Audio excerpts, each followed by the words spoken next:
Hello, everyone, and welcome back to Flags in a Gym, a podcast dedicated to all things color guard. My name is Eric. I'm your host and resident color guard nerd. And today's episode is another installment in my program showcase series, and this one is all about Noir Independent. I sat down with director Corey Hawkins and a few of the charter members to discuss all about the rapidly growing program there. We had a wonderful conversation, and I hope you enjoy it. So sit back, relax, and let's talk some color guard.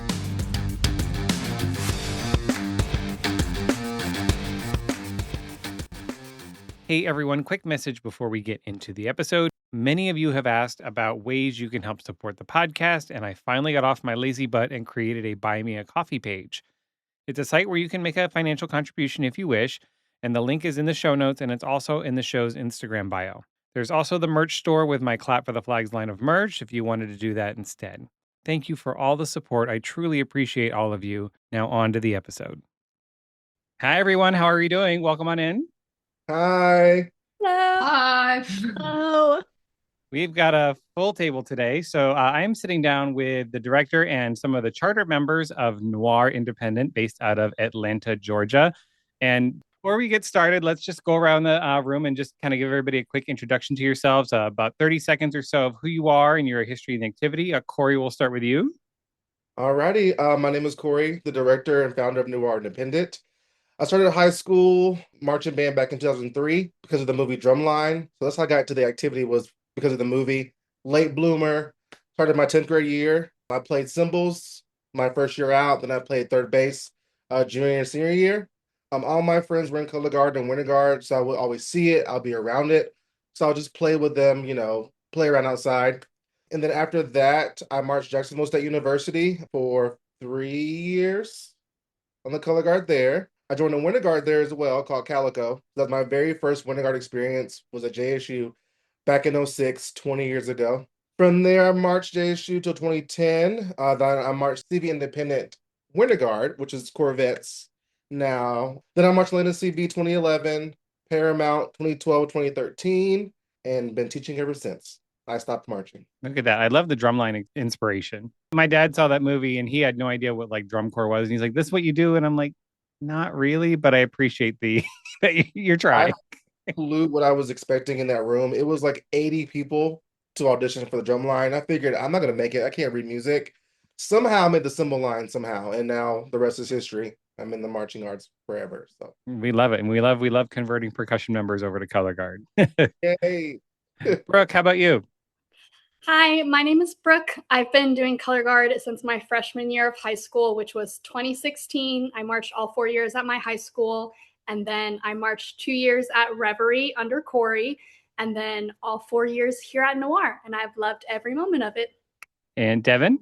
I'm Devin. I wish I could just copy paste what Brooke said because I also started, we went to high school together. So we marched from our freshman year to our senior year, all 8 seasons. And then I tried to quit color guard, but that flopped for me. I went and spent for 2 seasons under Corey at Reverie and then started with Noir the 4 years that we started in 2023. Awesome. Alex?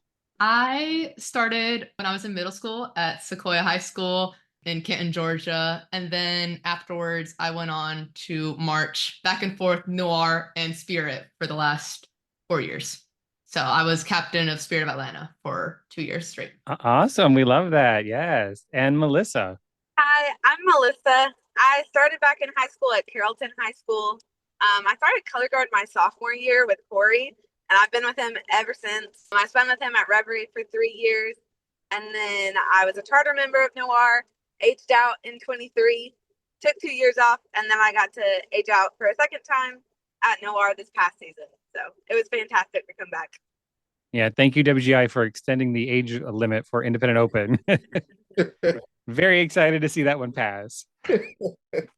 I know there are quite a few members out there. So awesome. So I didn't know you were you the director at Reverie, or do you just teach Reverie, there? And then it became open my last year there. We started in 2019. Oh, I was way wrong. So 2019, 20, 21, 22. Mhm. Yes, Reverie. Do you recall the Crazy in Love show? We had the Ramps open class group that got promoted from A to open.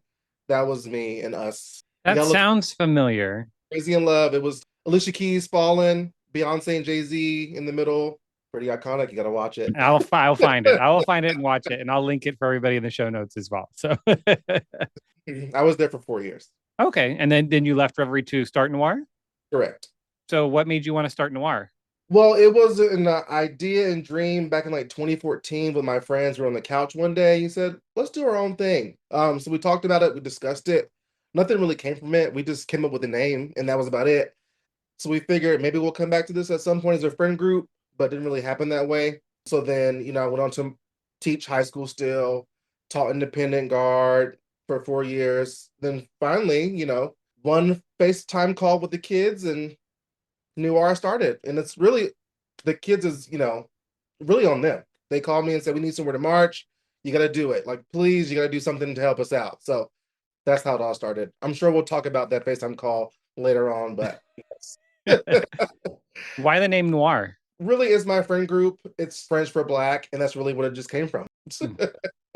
There we go. I was reading that you wanted to kind of create a place where Black creatives could kind of assemble a team and work together Correct. to and have this like safe haven within the color guard world, we could say, and then kind of build the program from there. Is that really kind of how it all started, or?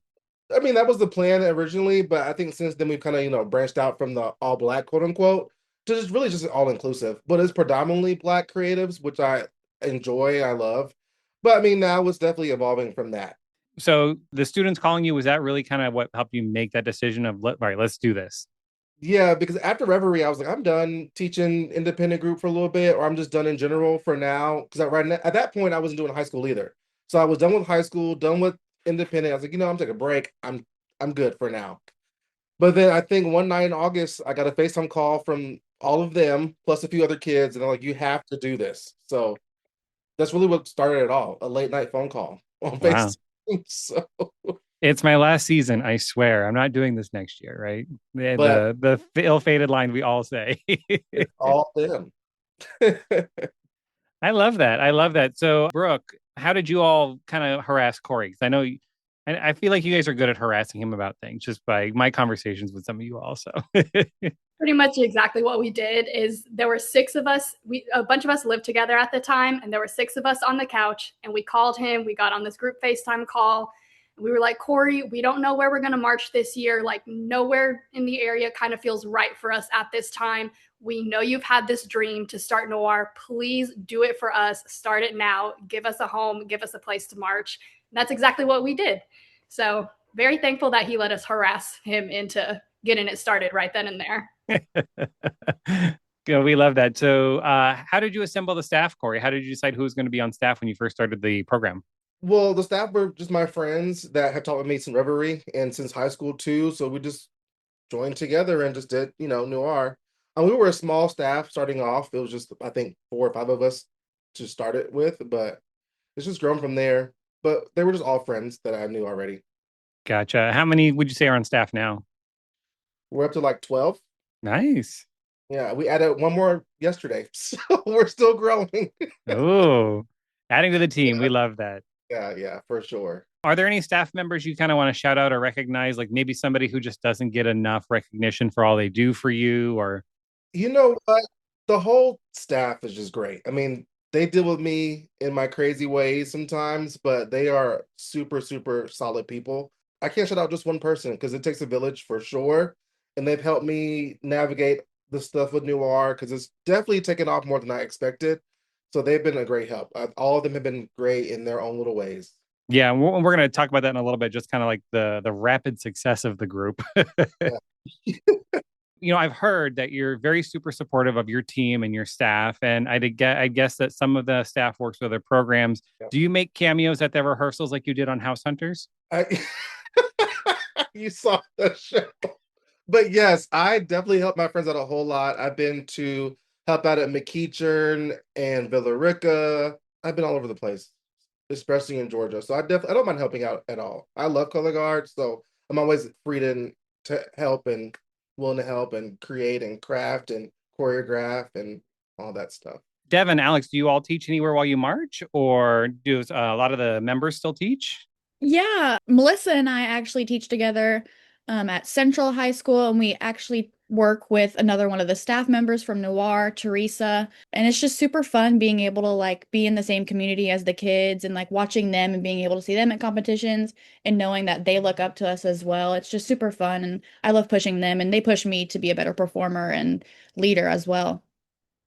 I actually teach at River Ridge High School with two other of the Noir members that aren't on the call currently. So there's three of us that teach there. I love teaching. It is so much fun. And being able to have the kids like watch their staff in a performance, I swear they're always the loudest ones in that room when the River Ridge Color Guard is there because there's like 60 of them. So Wow, that's a big group. yeah, we have 4 guards. So That's one thing I cannot wrap my head around because I'm in the Northern Virginia area and we're essentially a color guard desert.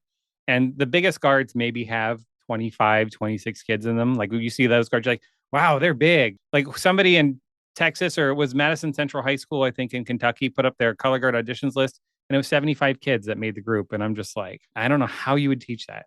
I've taught bands that were smaller than that. I think a lot of it comes from our middle school. We have 30 on our fall guard right now, and our middle school gets around like 20 to 30 each as well each year.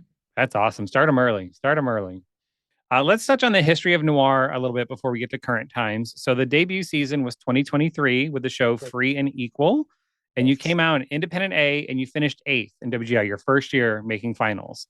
That is a huge accomplishment. Did you expect that level of success? What was your goal in that first year? I don't think so. I feel like the goal was just to be successful and just have fun. I mean, we didn't know what to expect in that class. It was a new group. Of course, we spun together at Reverie, so I knew at least I would have 6 kids at least on the guard. But, we went to auditions and there were 16 people and we made it happen. So it was a good first year for sure. Melissa, what was it like in that first year, being a charter member and being an age out in that charter year? It was definitely so fun. And the team that we had, we really bonded over the fact that we got to start something that year. And like you said, the 6 of us, we just had to be there. We had to be, me and Brooke say this all the time, in the room where it happens. And Corey loves that quote too. We just loved to be there and we had so much fun together. And all of the staff just made it such a great environment. And we just had fun together. And I think that was the whole goal, honestly.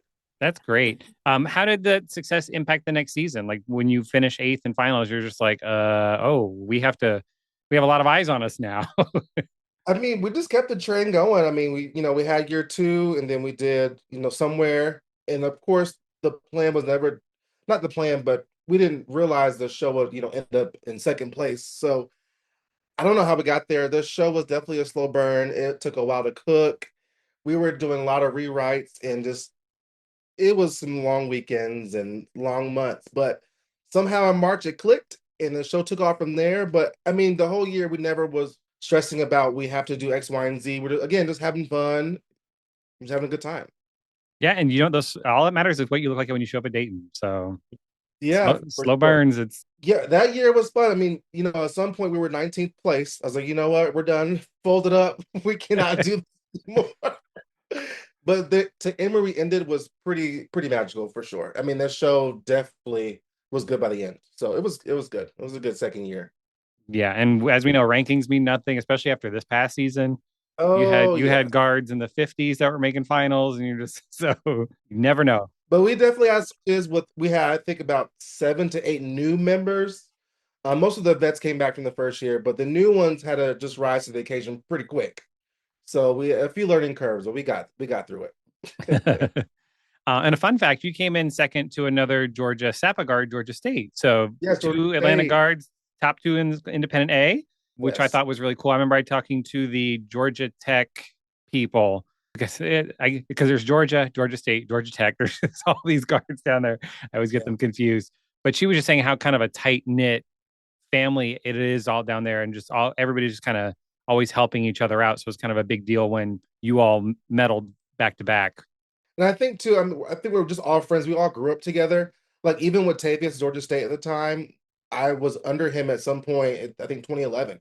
And just, watching him from JSU to Phantom Regiment, I just knew Tavius and we talked all the time. So he even came in past winner for Noir to help out. We wrote, 216s, but they were great. Hey, I'll take 216s anytime because But yeah, you we're try to write a soft. 5-minute show and it's just like, I need help. Like, somebody, please. We were all pretty close friends. What did it mean to you in the group to get promoted to independent open? I think we're ready for it. I think we just knew, we had to recruit and get some more kids in the program. But I think, going to the third year for open class, nothing really changed per se about what we were doing. We just stayed true to what Noir, what Noir is. So we just kept it going. Of course, we got some more talent in the room and we just kept pushing, and the show pretty like grew on its own, honestly. Like the show just took off on its own. It was never the plan to begin with, and somehow it just became this big grand show that you saw. So Did you see a big rise in auditions after the year you medaled? honestly, not really. Maybe we had 40 total. It wasn't a big jump at all. It wasn't a big spike. Only because there's so many independent groups in Georgia. We have Noir, Georgia, Edge. At that point, they might have had 2 or 3 programs. There's Paramount. There's a lot of independent groups. There's not that many kids to pull from in the circuit. So And are all those groups based in like the Atlanta area? yeah, Wow. we're all in the same area. I know one's in Gwinnett, one's downtown. We're over like West Georgia. But it's a few. We're all in the same little area though. That's just wild to me. It's I can't picture that because I don't experience that. Just like people are talking about when I went to the Indy Regional and I'm in Indianapolis and I'm seeing Avon and Carmel and Warren Central and Center Grove and they're like, "Oh yeah, this is a local circuit show for us." And I'm just like, "You see this every week. That's just crazy." Brooke, what was it like medaling in Independent A? It really was one of those experiences where you don't think it's going to happen to you. And especially, like Corey said, that season, we were working through some things and we weren't sure how we were going to end up at the end. But the look on everybody's face and just like the joy and the celebration that we all had together, it's one of those memories that's like burned into my brain forever. And I'm going to hold very tight. I think that was a very special group that year. And just getting to have those medals placed around our neck after all the hard work we had put in that season was just such an incredible experience. Did you all have an idea like how did you place like in prelims? Like was it like a sixth to fourth to second? You were first out of prelims. First on the prelims. Again, a big shock to us all. The house was crazy that night when we found out we had the Yeah. highest score after prelims. It was insane. I Yeah. could not imagine just walking out. Do they still do like the written scoreboard at Dayton? No, I wish. No, I was on my phone. Yeah, you just gotta wait till it goes on your phone. Yeah, because we went into WGI in 8th place. So I figured we could do top 10, we'd be okay. But I just never expected to be where we ended up, which is great. I love it. But they were taking their photos and I was on my phone just scrolling through and I said, "Oh, the scores are posted. Let me just check and see." And I was like, "Oh, wait, we're the first of the entire day." So that was definitely a good feeling. I think the funniest thing about that was Corey walked up to us and said, "Congrats on your 91." Very nonchalant, very calmly. Everyone in the room right then broke, crying instantly. Yeah. It's like, That oh was- yeah, by the way, we're in first. Okay, Yeah. can we get your shoes? We gotta go. Look, literally, go to rehearsal. Oh, mercy. Okay, so we move on to 2025. You move into open class with your show, The Art of Composition, my personal favorite of yours. I loved the show. And you were talking about 24 just kind of being a wonky year and a slow burn and just kind of having to work things out. I feel like 25 kind of went the same way because I remember watching, this is when I was watching Scores Like a Hawk. And for Yeah. some reason, your score started going backwards in the middle of the season. And I'm like, what's going on? Like they had an 81 last week. Now they're at a 79. And then all of a sudden, but you worked it out. It ended up working out just fine. Yes. And that was a big switch from the year previous. Was that kind of like a done on purpose or just kind of like, this would be a cool idea. Let's do this. I think that year going into it, it was so many ideas floating around. So I'm glad that one stuck. We played a show, some music, and it was about a typewriter, like typing and a typewriter lesson. So we said, look, that's kind of cool. Let's build on that. So we ended up building on that, and that's how the typewriter show came about. We have 4 different pieces of music, 4 parts of the show, and it's kind of, again, just took off on its own. I mean, it definitely just grew bigger than I thought would happen. So, but the show Yeah. ended up really, really good. It did. I mean, I watched you all a lot that season, and I remember watching. I think it was whatever the Buford Regional was that year. I don't know if they called it that, but the Southeast Regional. and y'all had a hot run. They were And I was like, watch out for them. Watch out for them. that show was hard. It was the same fast tempo for 6 minutes straight. And I mean, that show was pretty intense. They were in and out of the ground, the drill, the work. It was a lot, but I'm glad it worked out. They had some really good runs, really good shows. What went through everybody's head when you saw Gage Chiley was also doing a typewriter show? No shade or anything, but it's just like, really? Preseason, I said, oh, this should be fun to. I was like, what are the chances that we're doing a typewriter show and someone else is too? Like, of all the things to do, typewriter's a theme. So I thought that was pretty fun, pretty funny. What about the team, Devin? How did the team react to it? Especially because I think at Dayton you went on back to back, maybe in semis Back or to something like back. that. You went back to Yeah. back. They Um, went first, and then we went next right behind them. mhm.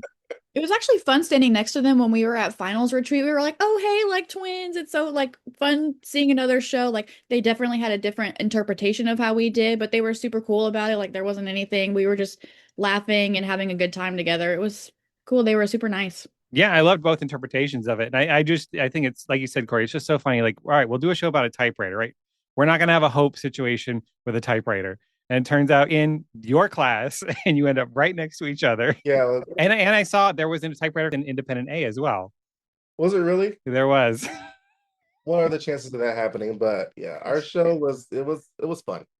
There's just something there's always something in the water because what was it, 23? There were like 6 Lizzie Borden shows.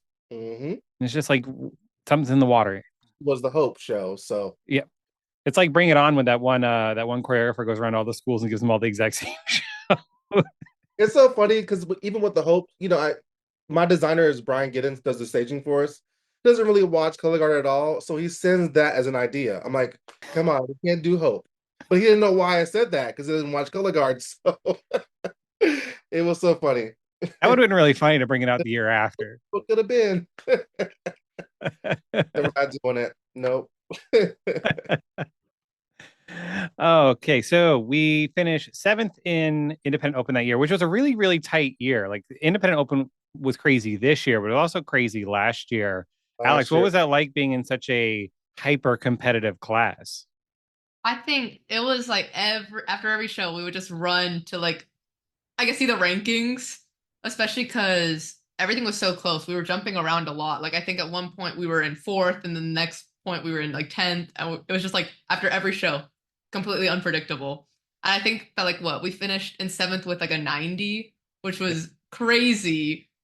Seventh with a 90. Yeah, you were the first guard to break 90 in finals and you were 7th. Like that's wild. And I think it was prelims 4th to 10th was separated by like a point or something like that.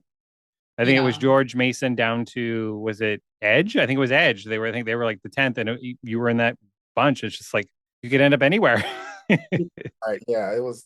right. So before we talk about 26, I do have just some questions, kind of like how your design process works and everything. So when do you start the concept and planning stages? When are you thinking about the next year and who all is involved in picking the design for the program? It starts off in Dayton, typically, once we get there about, what are we doing next year? So we're just throwing out, the mood and music ideas and making the playlist and getting that going and just throwing out different ideas to see what sticks.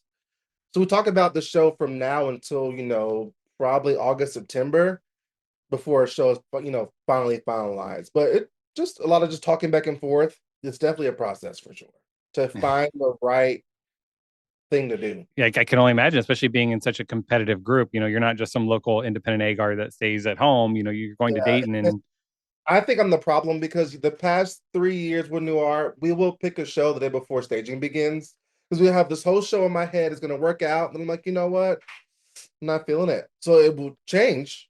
It's definitely worked out the past couple of years, so yeah, so we'll see what happens for this year. But I have some ideas, but again, it might change the day before we start staging. So do any of them ever give input on what they think you should do?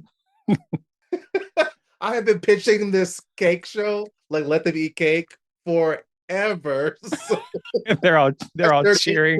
the cake show. I'm like, it's still baking, let it cook. it will happen in world class in 7 years. So we'll see what happens. You can use the music from the Great British Bake Off. You can do like the "Is it cake" thing. There's so many things you could do with cake. It was already for that show, but again, it's still baking. It's not the right time just yet. Okay. Well, they're all hyped Oh, for it. trust me. I know. So how do you make that final decision? I mean, you said you could be like the day before staging camp or right before. Like, how do you say, okay, this is it? I'm just gonna feel it. Like if I'm not moved in the first 30 seconds, I just can't do it. I just envision the show, the work, how it should look, the feel, the vibe. And if at some point I just don't like it, I'm like, we can't do it. I have to feel good about it 100% before we can do it. Even with this show this year, this wasn't the show at first originally, and that happened like 2 weeks prior to staging beginning. The whole thing switched around. So even when we medaled, that was not the show that was the original show. I have a feeling. I just trust myself to like go with your feeling, do what feels right, and then it'll work out. It'll work out in the end. So and it has the past couple of years. I would say it's worked the past 4 years. So Oh yeah. when you're filling out the spiel sheet, you have to put the show title down. Do you ever feel like putting on under the direction of my Shayla instead of Corey Hawkins? Maybe this year coming up, you never know, but that is her nickname for me is my Shayla, and I love to hear it Friday nights walking in the gym. I love it. It's mainly Devin. She's the main culprit. It's all her fault. I heard you get like a chorus response when you walk in. So Always. It's definitely a good feeling no matter what. It's always something. It's always something. I think one year was Corey in the House, the theme song. Every time they just press play, I'm like, oh my gosh, please turn it off. Melissa, you gonna make it over there? She's dying. That actor was at my job last week. The actual Corey in the House was here, Cal Massey. Shout out to him.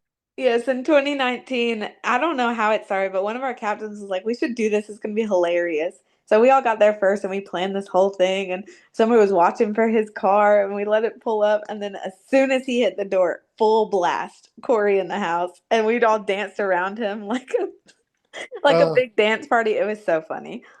Where did my Shayla come from? I think it's a TikTok. I don't even remember, but like it was a big thing last year in 25. Yes. And I don't even know. I definitely do it the most, like Corey said, but we all started doing it and I don't know. I don't even remember where it came. I think it's a TikTok, but it's my Shayla. You gotta put that on a jacket instead of Corey. You gotta put my Shayla in there. Whenever the cake show happens, I'll do that. So Okay. for that. And you know what? You're gonna have this recording. So when you do when Noir gets bumped to World, you say, okay, we're pulling out the cake show, and you're getting this put on your jacket, right? And Melissa can come back again after now the age limit will be gone. So Those are my conditions. World class and cake show, and I'll be back. when do you start putting the show on the floor? Like when do you start the staging process?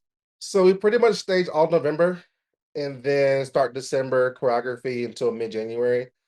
I try to have the show filled in by at least mid-January. So from there, it's just tweaks and detailing and cleaning. So yeah, about 2 months of just show stuff. Is that when does Georgia do a premiere kind of like Florida does?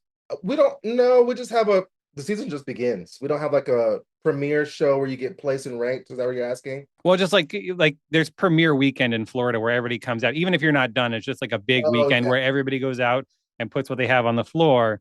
And it's like the second week of January because Florida, they can rehearse all winter outside. So yeah, we don't have that per se. We normally start the third Saturday in January, typically.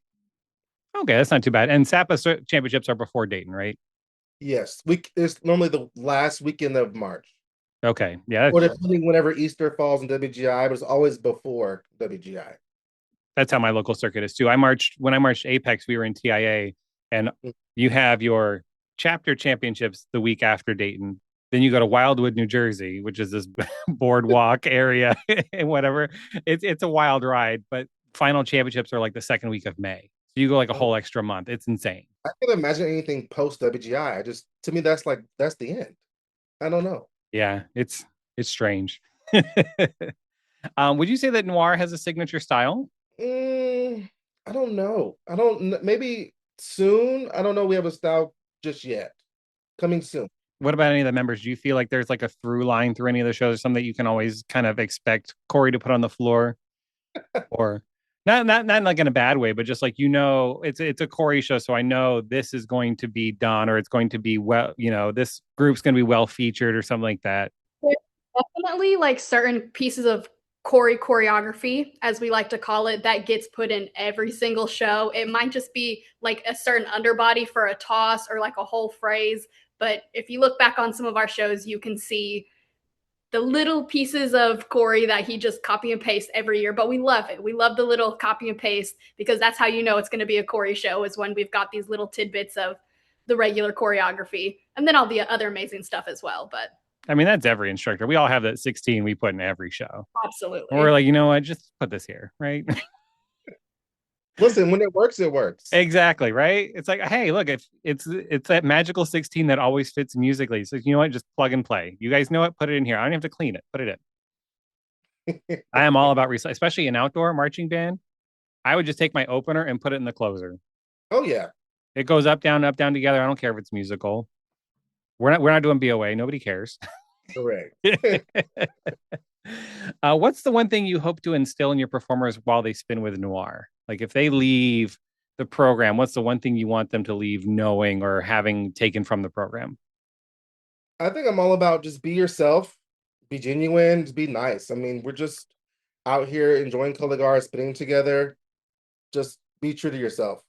Don't sweat the small stuff. Things will work out in the end, no matter what. So I lead on like a stress-free environment. I always say that we're gonna be stress-free, no need to stress. The minute you get stressed, we're taking a break.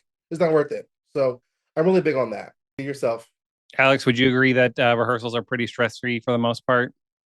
I will always say that like sometimes I feel like we're the most unserious group in Sapa when we rehearse. There's been some days where Corey has literally come in and brought us cheesecake, and he's like, "All right, we're gonna have cheesecake. We're just gonna chill out today and hang out." And yet somehow we get everything we want to get done. I mean, you incentivize with treats. I'll do what you want. You want to clean this 32? Okay. Literally. What's the program's focus or philosophy when it comes to teaching? Do you focus on fun? Do you focus on personal growth? Do you focus on winning? Like, what's your, like at Noir, what's the focus there?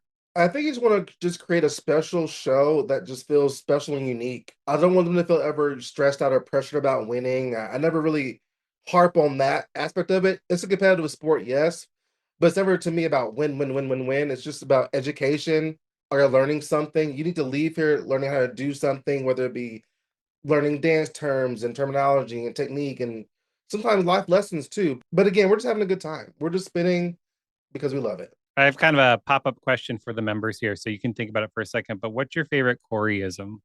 You can think about it for a few minutes. Like I'm sure he's got some good ones, and he's making They faces have like a Lord. spreadsheet.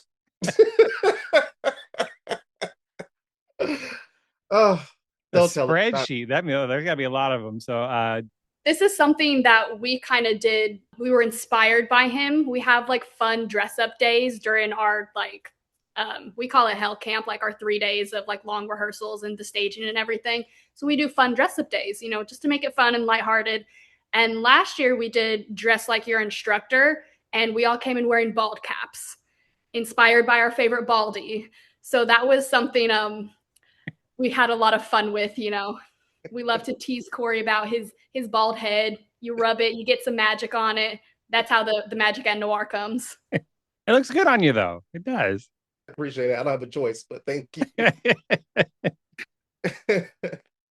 Did you get the matching sunglasses to go with it, though? Most of us did, of course. I've heard you got to have the bald cap and the sunglasses. So. That's how you do it. Sure. Let's talk about the 2026 season and the production through these rooms. That was the title, correct? I wrote that down. Yes. I'm like, please tell me I got that right. Yes, that's it. Through these rooms. So you finished 6th this year, and you were originally on the wait list for WGI. Yes, we were. It will never happen again. I don't know how that happened, but it's definitely on me. I just didn't think open class would be that large, so I figured I can just sign up, next week, which I did.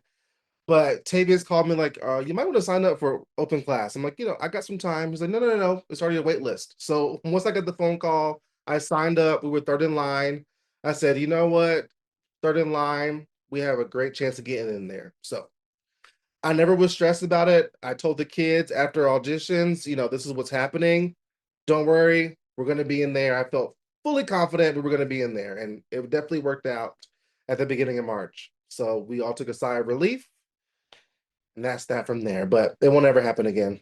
Yeah, I was going to ask, what was the how big was that party when you found found out that you were off the wait list? Huge party. I think I was at work, like jumping up and down, screaming, celebrating. I text the kids, text the staff, but yeah, I think we really put into high gear. And once we found out we were going, like we have to now strap on. We got to go. Melissa, what was the vibe within the team when that happened? I think we were all still striving for it because, like he said, he's always stress free. Like, we're going to get in, it's going to be fine. But from that moment on, we were definitely like, okay, perfect. This is going to be great. We're going to have a great show. We're going to have so much fun. We get to go hang out with our friends for a whole week. So I was just so excited. And I know that everybody was too. We were texting in our group chat so fast, like, we're off the wait list. We're off the wait list. I was stressed for y'all. I saw that wait list, and I saw the names on the list, and I'm like, uh-oh. And we had 6 people that ended up not getting off it, which is a different story. And Yeah, I hope so for sure. But uh, yeah, I wasn't stressed. I just was anxious to see what was going to happen. yeah, I can only imagine. So, and had you already booked like Dayton hotels or all of that? Like, how did that? I'm definitely a planner. It was already booked. Everything was booked. Vans, hotels, everything was secure. Because we were going. I knew we were going. We were going. So, Positive mindset, people. Positive yeah, mindset, right? two. Have to. Manifest it for yourself. Yep. How did you come up with the concept and the music for this show? Because you said this is the one you said you changed just a couple weeks before staging camp, right? Yep. Are you keeping that previous idea in your back pocket, or It might come up later on down the line, so we'll keep it in the back pocket for okay, now. we'll keep it in the back pocket. So, what But made you it, switch to this one? What was it about the show that you're like, you know what? No, I really like this. Let's do this. I think what happened to the first concept is a lot of things had happened, transpired, membership change. At that point, we had, I think, 8 vets, and the rest were all new people, new members. So the show concept we had wasn't going to work out with a new cast, pretty much. And then also, I had, this one in my back pocket for the past 4 years on the playlist. So every year it came back in the conversation every year about, this song, what's the vibe going to be? But when we pulled this out this time, I said, well, how can we make it special? Again, there was no real clear concept. We had a song, but no concept. So Brian spoke to our graphic designer, Sarah, about the concept and the song and the music, and we got the floor back, and it was a floor plan. And I said, well, this is cool. This is different. So I called my good friend Marcus, who's like our program coordinator, and I said, what can you do with this song? Here's the floor, here's the color palette. What can we do? So through these rooms was not my idea to begin with. It was his from the floor plan that we got, the floor draft that we got. So again, it just kind of took a mind of its own and just grew from there. So then he got in and detailed every single part of the show and had a spreadsheet. Everything was mapped out and planned out. So shout out to Marcus for making this show, what it was. Because again, all I had was a song and that was it. Song and a dream, right? Yeah. That's normally all I have are songs. I'm not that creative to have a show planned out, but some people are, and I'm not there yet. But I normally have a good song. I know if it's right, I just feel it when it's right. So I knew this song would be good for us. Because again, I've been playing it for the past 4 years. So I said, if we're gonna do it, we probably should just do it now. It was the safest one to do. So I think it definitely worked out. Definitely did. You finished sixth, and it was a beautiful show. I love the color Yeah. palette in it. I love those like rich, warm browns and like caramel colors. And it was kind of like there wasn't a huge color swing within the story. It was very kind of centralized within that palette, and Right.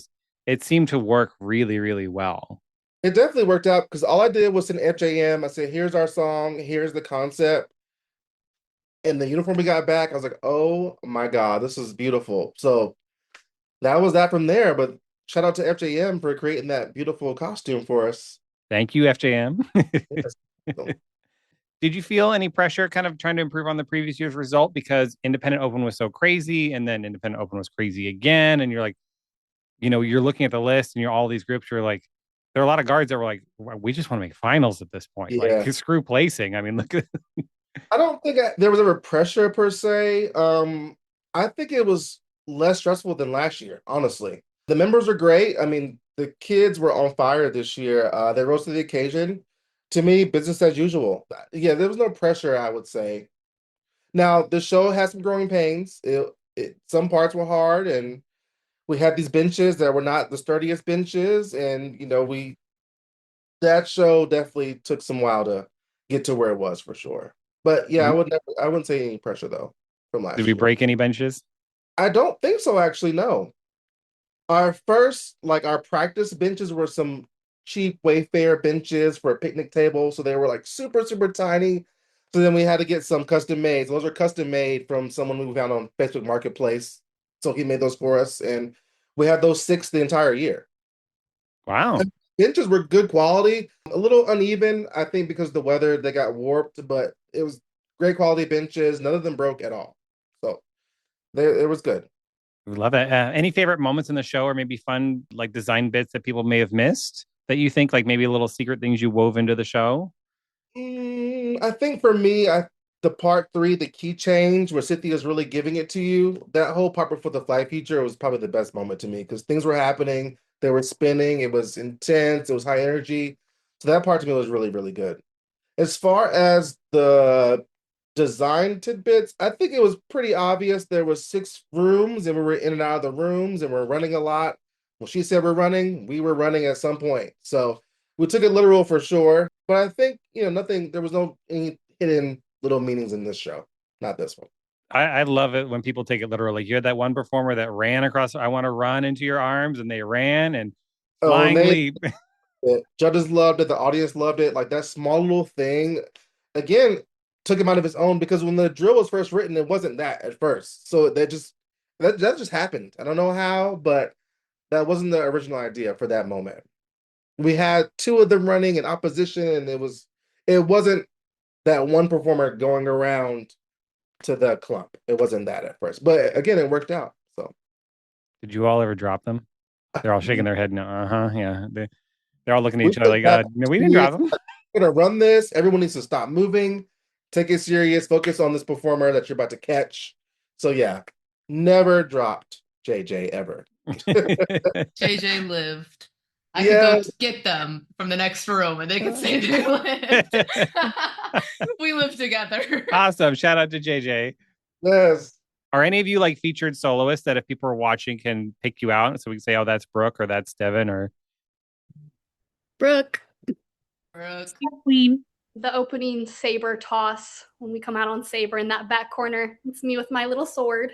were you the one in the typewriter show too? The first one Yes, out? Oh, that was okay.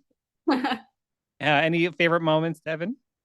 The whole show was just so sad, but it was so fun to do because we were all like in tears together, but having so much fun. I just remember being on the finals floor and it was so hard not to laugh, but then I was like, oh my gosh, I have to be sad. Hold on. So I was sad and happy at the same time, but honestly, the whole show, like I can't pick one part that is my favorite because all of them were just so like each part was different and unique and so fun to perform in its own individual parts.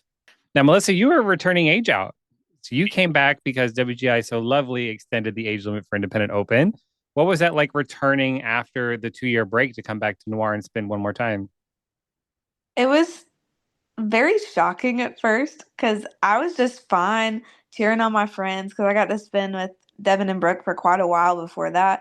And I loved watching them get to medal and move into open class. And I actually started a full-time job after aging out the first time. So I was like, okay, cool. I'm done. I'm going to keep teaching color guard. And then Devin actually texted me and she was like, you can march again. Do you know that? And I did not believe her at all. And she was like, you have to come back and spin with me one more time. You have to. I was like, okay, I'll think about it. And I'm so grateful to have had this experience with them again and with Corey again. Because, like I said before, I've been with him for like 10 years. And I think this show is just such a great closing chapter on that for me. And just really thankful that they did that for me and then I'm sure a bunch of other people all around the country. Were you the only one that kind of returned because of the age limit, or did you have others? Do you know? There's a few of us who had aged out of the activity, but I believe I'm the only one who aged out of Noir specifically that came back. Gotcha. Yeah, because I know some guards up here, they had kids that technically aged out, and then WGI's like, no, you can have 3 more years. And you're like, oh, well, I guess I'm coming back. So They called me the cursed age out. I tried to age out in 2024, and then we meddled and got bumped to open class. So I got an extra year. And then I was going to age out during the typewriter show, was really emotional about it the whole season. And then was going thinking I was done with Noir, and then got that email over the summer that the age limit was bumped again. And I was like, I guess we just can't leave Noir. We got to keep going. so that means this would be your age out coming up this year now. Yes. That means you'll get bumped to world. There's no age limit, and you can keep marching. Probably at the point we're going. Oh man. Oh, sorry, Corey. That's, You know that's what? what happened last time too. Positive mindset. We're gonna manifest it, right? We're all gonna root for Brooke, right? Woo woo. We'll cross our fingers. That's what happened last time. I aged out, and then Brooke didn't get to. So Okay, I'll take one. Corey's up there like, God, I don't want to go to world. I don't want to go to world. We're not. It is with great sadness. Due to personal constraints and just scheduling, we're gonna take a year off. I have the email already typed up. You know, It's already ready to go. I could not imagine stepping into world class right now. Just Not right the now. sheer I amount can- of groups in it, and you have more popping up. You have a brand new one coming in out of Texas, plus the guards that got promoted. The It's- top of open is lovely. We'll stay there at the top of open class. Right? It's like we'll place fourth so we can stay in open. You know, I don't mind it. if you're third after semis, just go up to Brooklyn like, I need you to drop your saber. Oh, don't wish drops on me. It's like the NFL draft where you tank for the first pick, right? We're gonna blow our our finals run so we don't medal. Right. So we mentioned that you're moving into your 5th season. You're a relatively new color guard, not super new, but what are some bits of advice you have for people out there that are wanting to start their own program? Because starting a winter guard is hard, and you've been able to do it and be successful. So what are some bits of advice you have for people out there that may be interested in starting a color guard? Honestly, I would say just trust yourself. Like you know what you want out of your program and what you have for the future of your program. Just trust yourself. Be true to your vision for sure. Don't be afraid to ask for help. Use your resources and definitely again ask for help. Talk to your friends. They'll be honest with you about what will work, what won't work, and just use your resources. Do what you do best and outsource the rest. You can't be scared. You gotta just do it. And that's how Noir just happened. I just did it. Just jump on in. What was the biggest challenge you faced with creating the program? Anything that maybe kind of caught you off guard? You're like, oh, I wasn't expecting this. Honestly, with my history at Reverie, I was already independent in the world of that already. So to me, I learned then some do's and don'ts going forward. So I had like a one up because it wasn't my program, but I was still there for 4 years, learning the ins and outs of independent and how it works. So to me, it wasn't a challenge per se because I knew how things should be ran, if that makes sense. What's one of your biggest don'ts? Don't have your performer sleeping in a gym floor. I mean, that's my biggest thing for Noir was we're gonna have accommodations. They're gonna have somewhere to sleep on a bed. They'll have showers. That's my biggest thing. And I told myself if I had a group, they're gonna be taken care of in that aspect. Yeah, because there were plenty of color guards that did that, especially back in the day, the old school days. That was what I went through. I said, I don't want my color guard going through that. I went through cold gym floors, waking up to bugs and cold showers, and I just didn't want my team to go through that. He cares about y'all. So no matter what you say, right? Oh, they know. Oh, trust me. Yeah, I've talked to a few of them, and they all spoke extremely highly of you. So you are a well-loved man. Let me tell you that. So, if they don't tell you, they told me about it. So Well, I'm glad someone is. So I'm going to stoke the fire here, and you can lie to my face like Revival did. Do you have any plans to add another group to the Noir family, maybe an A class or regional A guard? Honestly, it's not out of the question. It's just some logistical things got to work through because that requires more hotel rooms and more bands and split different locations up, and we have 2 different teams and just a lot of logistics goes into that, and then also having a staff too. Most of the staff has a high school group, So this past winter, I was the only one that was high school group free. So I was the only one with them for show days for the most part. So I just can't imagine having a second group and just trying to figure that out. But again, I'm not saying no. I'm not saying yes either. Has to be Gotcha. serious conversation with the staff and just will it work out? Because to me, the A guard should be up there, right up there with the open guard, successful wise. So I don't want it to be afterthought or, just the stepchild. It needs to be, just as good as the open team. So yeah, but right now, we'll see what happens. We Mm. have an interest form going out right now. We are up to 150 people that are signed up. So honestly, it could happen. Wow. But the interest is crazy going into this year. So again, we'll see That what like happens. doubles last year because I think you mentioned you had like 70 or so last year, right? Yeah, on the interest form. Now we're at 150. So as of today. So we will see. I'm not saying no. I'm not saying yes. But if I figure out all the behind the scenes logistical things, we could definitely make it happen. Where are you going to put 150 people? Like if you do auditions and 150 people show up, like Football field outside. Here we go. Go right? outside. Or you have to do like split auditions, like okay, or half of you on Saturday, half of you on Sunday, or something. Yeah, we'll see what happens. But That's crazy. the staff really wants it. Trust and believe every day the A guards mentioned. I'm like, can y'all please stop talking about the A guard? So we'll see. We'll I mean, see it's a what lot of work. It's a lot of work, and I understand it. I remember I was talking to Revival last year, and they gave me the exact same answer you did. And not a week later, special announcement, Revival A. I was like, y'all lied to me.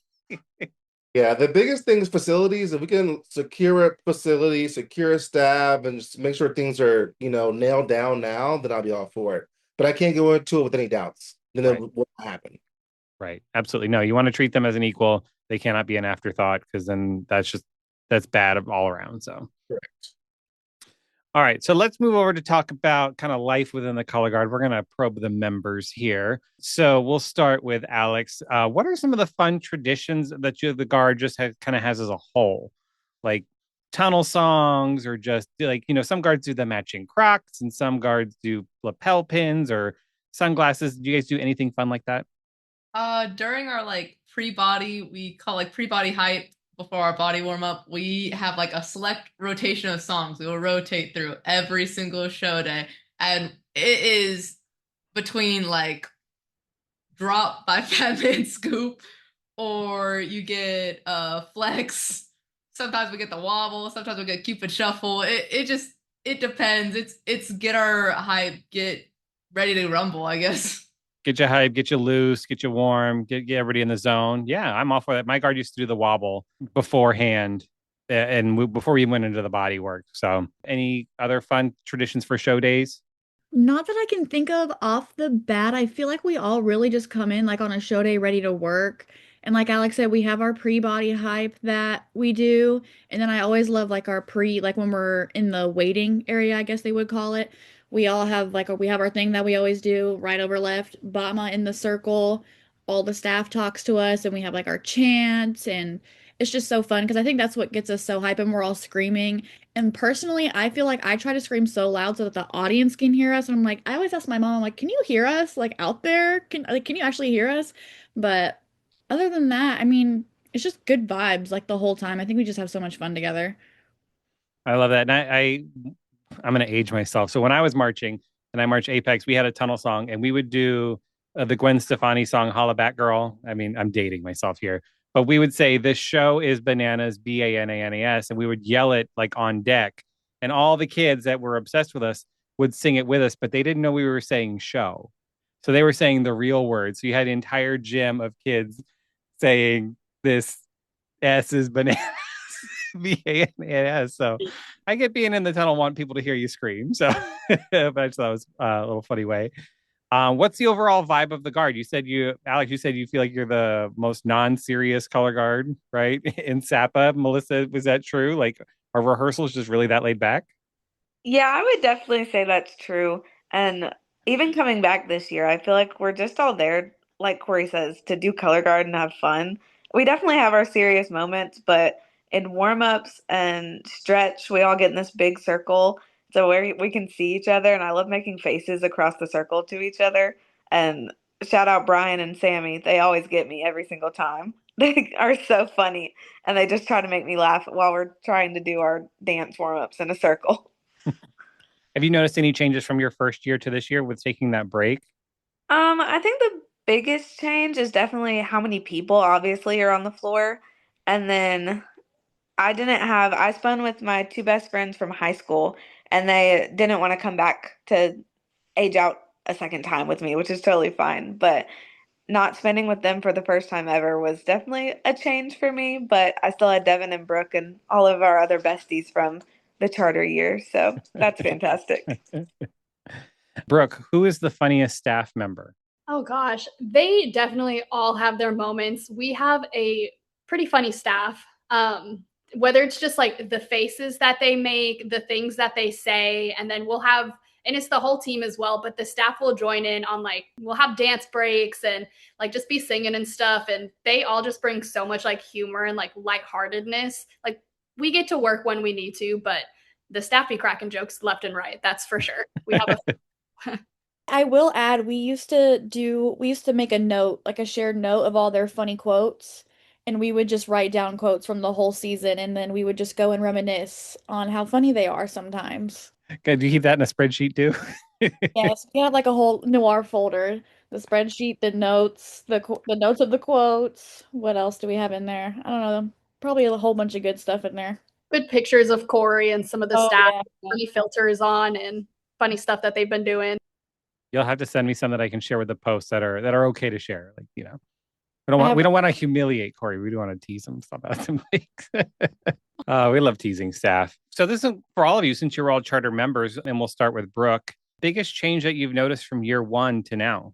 I think one of the biggest things that I've noticed is just the energy and the want to be at Noir.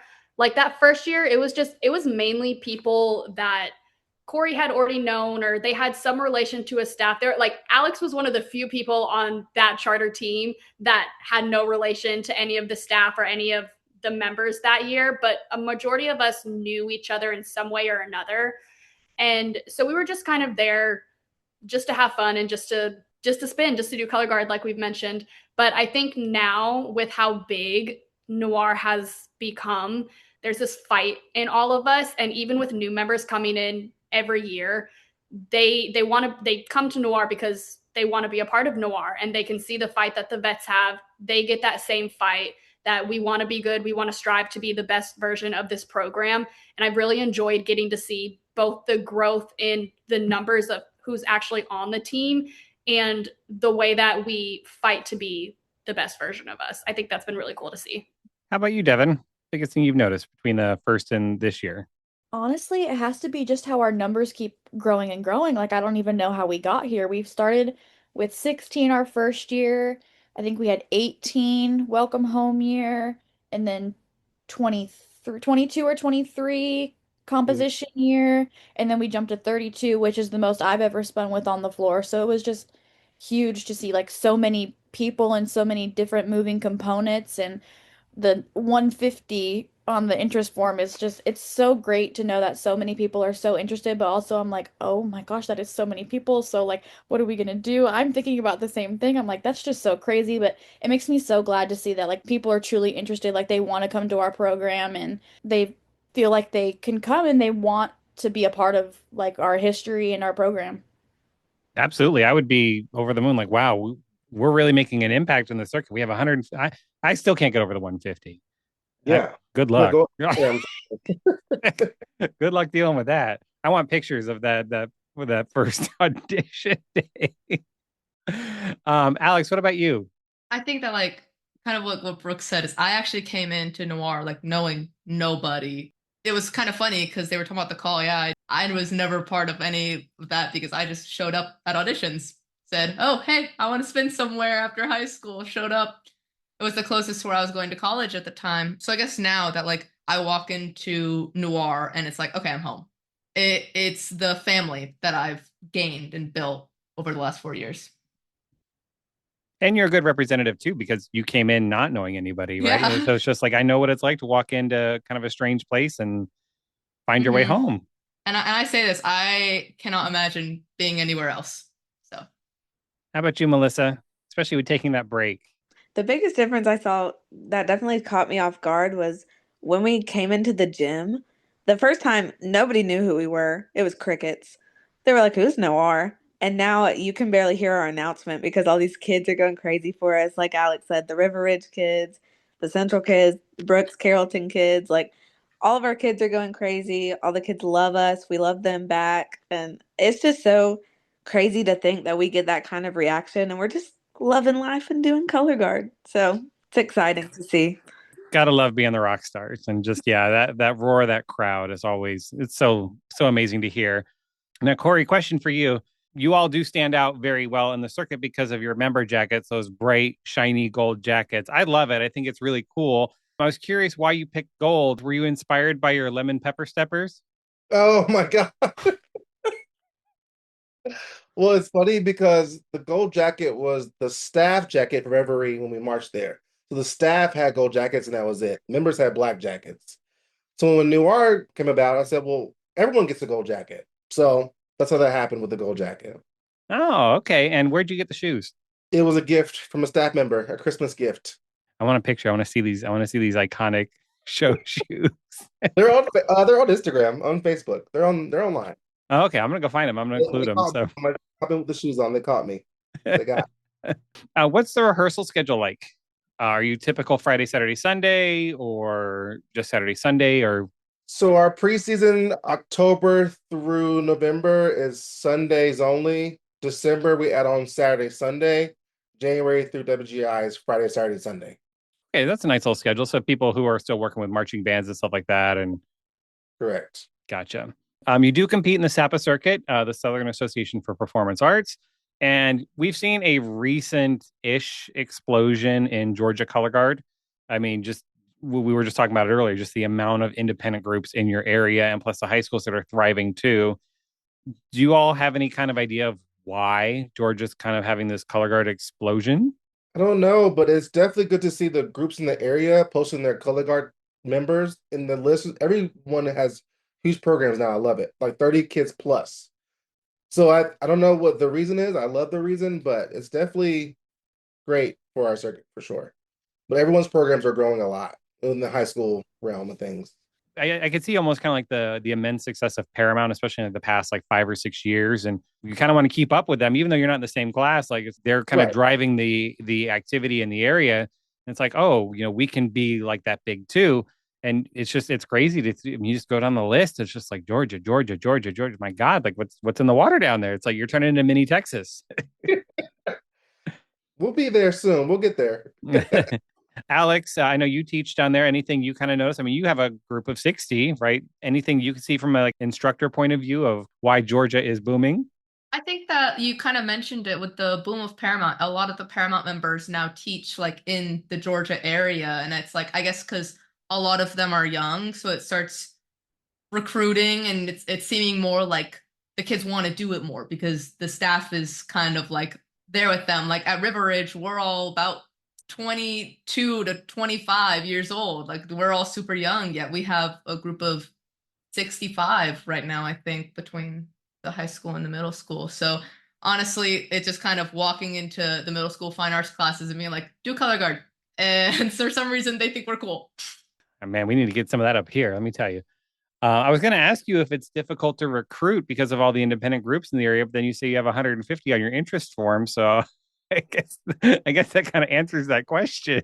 I mean, as far as recruiting goes, we just post on social media about auditions and clinics, and people just come. And of course, the kids too bring their friends. And I think Alex brought the most this past year. They were all Alex's friends from KSU and people that she knows. So word of mouth is a big thing too. And you mentioned social media and spin clinics. Now, you just announced, as of recording, like you literally just announced like a summer series or something. Do you want to talk about Yeah. that briefly?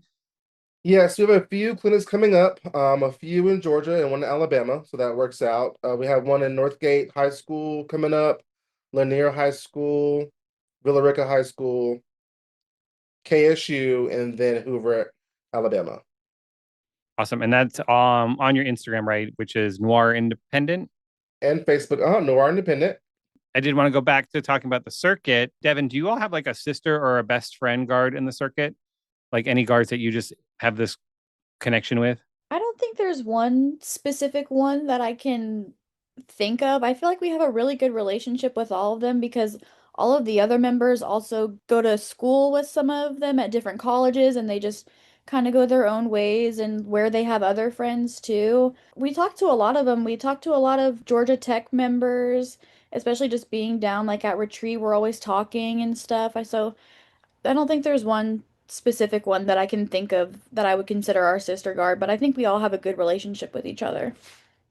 Is there a Georgia chant, or do you all? I have a secondary question, but like Texas obviously does the Stars at Night, and then California does California Love from Tupac, and then New York kind of created something. Is there a Georgia state related chant We by don't have chance? one that I can think of. So it was funny because someone said this year they were like, "Oh, you guys need to come up with the Georgia one and then just start dispersing it to people and have them do it." But we never it You should get on that for this year because I think it was John C. Bertelbaugh High School up in New York said, we created one, and now all of New York they have a chant. It just takes one. Our staff is on it. We're thinking about it. We were in WGI, like thinking of ideas and catchy things to say. So we're working on it. Yeah, it's got to be clever. It's got to be quick. Yes. Yeah, Yeah. so We had a few ideas. this is for my members because you'll be the ones that would probably know the answer to this because I put this on Instagram. I was polling people about the all right, all right, all right, all right, all right cheer, right? With the claps and everything. And then you say work, slay, and then blah, blah, blah, is what comes out, right? Because everybody says something different apparently. What does Sapa say there? What are the words?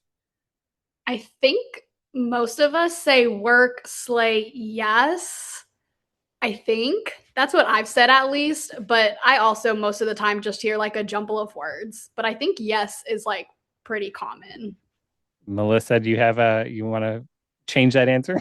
I mean, I think that I usually say that, but I also know one of our friends who's also on Noir, Braden, he changes his answer every single time at the end. And it's just something random. And maybe it is just a random noise, but he definitely changes it every single time. So I was at the Bethlehem Regional, and every guard comes in, they start doing it, and I got work, slay, and then and I'm like, what are they saying? And I could hear it at Dayton too. So finally, I went to Instagram, and I got I got period, I got slay, I got work, I got catch, I got yes. So I'm like, that's why it sounds so muddled because everybody's saying something different. So we need to somehow get together and say, this is what it is, y'all. I was just curious if Sapa had a specific word. We have the spin clinics coming up. Do you have an audition date yet? Some guards do, some guards don't. So if you want to announce when your auditions are. As of now, the calendar, September 20th is the date. September 20th is the date. So all 150 of you, they're going to show up September 20th. with your 6-foot poles to somehow spin in the gym at the same time. We're going to make it work. We're going to make it work. You're going to continue to compete in SAPA, and you'll also be going to WGI again, right, as well? Mm-hmm. Correct. And where can we find you on socials? Let's clarify that one more time. Noir Independent on Facebook and Instagram. Okay. And do you have a website? No. And if I want to submit a question or if I had concerns, what's the best way to contact? Is it through Facebook Messenger, IG, or an email? I get both. Facebook Messenger and Instagram DM. Any humble brags or about your group or anything you just want to brag about or your season you'd like to share? It's your time to gloat. No shame. Just whatever you're super proud of. I'll have members go first. Brooke. I'm just really proud of how easily it's been year after year for the team to just come together. We've, like Corey was saying earlier, this year I think it was 8 vets on a team of 32, and we held it down. The vets held it down this year, but it was very easy for everyone to acclimate in. I feel like we had very good vibes this season, and there were a lot of people coming from a lot of different places, and I was just really happy and excited, one, to see how many people were coming into the program this past year, and also just how easily we all meshed together and what a great time we had every single weekend. And that's something that will always be really special about this past season specifically. Melissa. I'll go ahead and take this for Corey, honestly. He's the brag of it all because he's taken me from a little band kid in high school all the way to an open class finalist. So I'm super proud to be with him for so long, and he just supports everybody on the team in some way or another. And even after we quit marching and like we have our own groups, he's always there to be like, "Hey, did you need anything? I heard this about your color guard. They're doing great." And so I'm so glad that he's our coach and that he just pushes us to be even better than we thought we could be. Aw. She's buttering you up so you go to World. Keep on. How about you, Devin? My like humble brag would be that we were the only independent open group from Georgia to make it into finals. The beginning of the season, we had to cancel, I think, two shows. Yeah. We got like snowed and iced out of our first two shows, and we were like, oh my gosh, what are we gonna do? We thought we were gonna have to premiere at WGI. We needed tapes from judges. We were panicking. Corey was like, you know what? It's gonna be fine. Everything's okay. And everything just it worked out great. Like the wait list, we were all like, I'm sure like subconsciously stressed, but once again, Corey's stress free. I was stress free. I was like, you know what? We're gonna be fine. And then everything was fine. We had a great season. And Alex. I think that it's literally a mixture of kind of everything that they just said.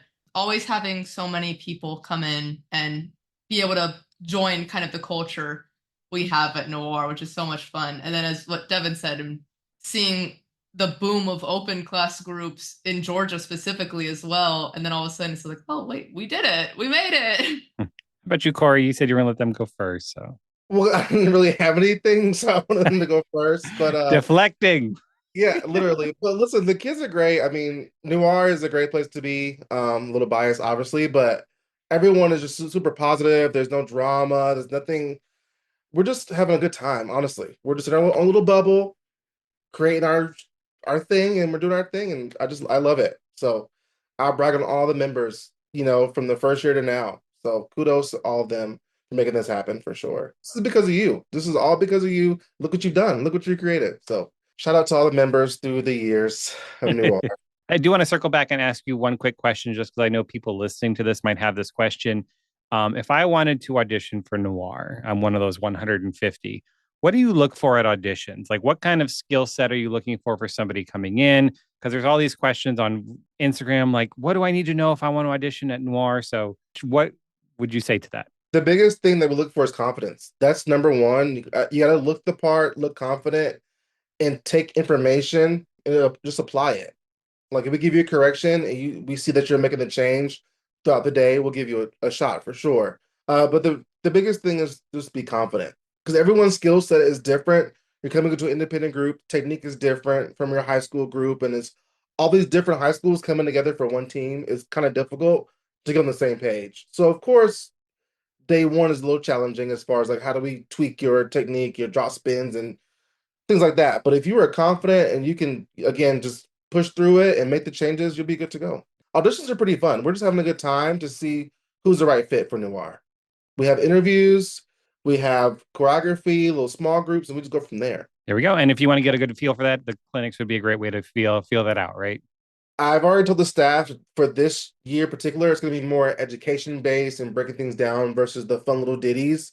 It's more of like technique focused on what we are, and more driven toward that. Like it'd be more rehearsal than fun time all day. Yes, we'll have our fun time at the end, but a lot of technique and education in terms and all that fun stuff will take place. Give people a real glimpse of what it would be like. Correct. That's our vision and goal for this year's clinics for sure.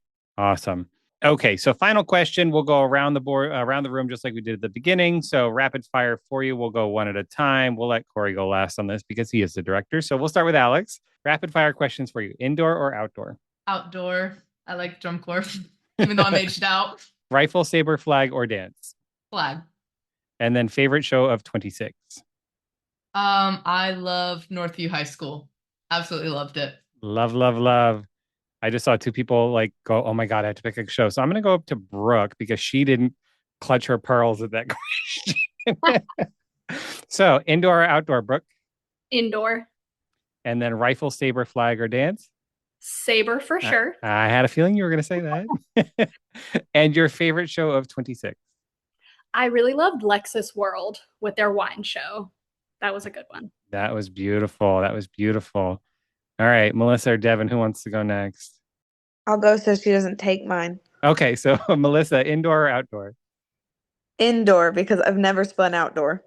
Not even like in high school? Nope. Wow. Band kid all the way. That's crazy. So you've made it through color guard without spinning outside. Yes, I've only done winter guard, and then I played trumpet and drum major outdoor in marching band and drum corps. That is fascinating. Wow. So rifle, saber, flag, or dance? I'm split between dance and flag. You got to pick one.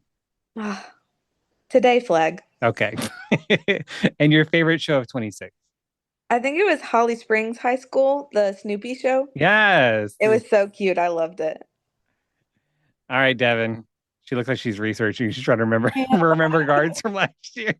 I am that person once like Dayton is over, my brain control alt deletes everything from my brain. So I was like, oh wait, like I remember, yeah. You can describe it. I am a color guard encyclopedia. I am that nerd. So if you say, I think they had this on the floor, I could probably figure out who it is for you. But we'll start with indoor or outdoor, Indoor. and then rifle, saber, flag, or dance.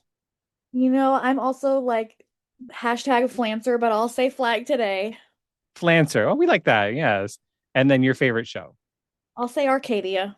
Very good choice. Very good choice. All right, Mr. Corey. Oh Indoor boy. or outdoor? I think Homage Independent is my favorite. That show was good. I enjoyed it. Did I miss something? You answered the wrong question. That's okay. Indoor or outdoor? Everybody else is losing. Indoor. Indoor. Okay. And then Sorry. And then rifle, saber, flag, or dance. Rifle. And then homage for your favorite show. Homage for the favorite show, yes. Are you just picking that because they also did Cynthia Erivo? Listen, when it works, it works. It was good. It worked. That show was fun to watch for sure. Yeah, I loved it. And that was another slow burn guard. They just kept climbing the ladder, and just snuck up and we're gonna take this little silver medal here. Thank you. Great job, Cynthia. Shout out to you. Great music. Well, that is all I have for you. So thank you so much for being here. Thank you to everybody. Once again, you can follow them on socials at Noir Independent. Keep an eye out for the spin camps, audition dates, all of that. If you're one of those 150, may the odds be ever in your favor. I can't wait to see what happens. And I'm sure next week I'm going to see the announcement about Noir A coming out because that's how this always seems to happen. So, yeah, you months from now. But thank you so much for being here. Thank you. Bye. Thank you so much. Bye. And that's going to do it. I hope you enjoyed that. They are wonderful, wonderful people. So make sure you give them a follow and check out one of their spin clinics if you're in the area. I'll be back in 2 weeks with another episode. So until then, stay safe, stay fabulous, and remember, at the end of the day, it's just flags in a gym.